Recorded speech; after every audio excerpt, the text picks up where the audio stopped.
And as far as psychology goes, I take a very eclectic approach. I ended up doing a lot of psychotherapy on myself because that was used a lot on me. But the somatic stuff, it's all your emotions that are trapped in your body and you got to release them, whether it's through talking or feeling or crying or yelling. So there's different techniques, there's different theories. But I tend to, I pick from what seems to be more helpful for me or you, not just what works for me, obviously. Um, and again, with any therapist or psychologist or psychiatrist, not everyone's a good fit for you. There's different needs, especially in different cultures, religions, everything. So I try to understand all of them, and I look at different perspectives and history as well. I have experience with government, so it gets a little wild, but yeah, and I'm highly empathic, so I had to learn how to transmute the emotions that are not mine. Like, that's not mine, that's yours. That's not mine, that's yours. Kind of a thing. Because I really do have a deep understanding, and I care a lot. um, but I mean, you don't have to worry about protecting me. If you talk to me or hire me, for your own. I have an understanding of group dynamics, family dynamics, how that works, and how the family systems works, generational trauma, um, PTSD, a lot of stuff. Um,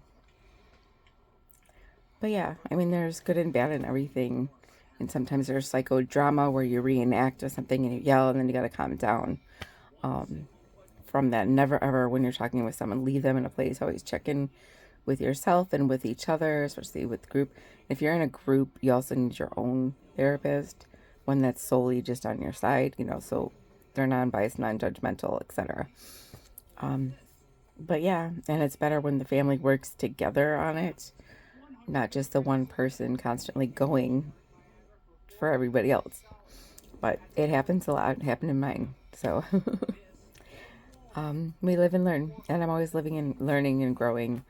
I've had a lot of therapists, psychologists, psychiatrists. They were like, "We're learning a lot from you too." And I'm like, "I'm paying you though. You should be paying me though." Joking. And the goal of any therapist, psychologist, psychiatrist is not to get you addicted to them. It's to help you move on. But then, of course, you might need help again and again, and it might not be from the same person. It could be somebody else. Um, yeah, it takes a while to form that trust and build that bond with your relationship with your therapist and to open up.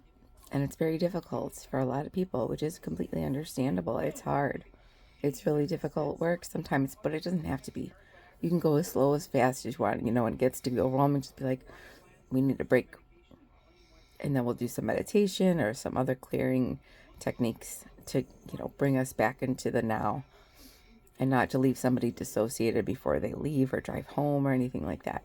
Those are all key elements in working in therapy.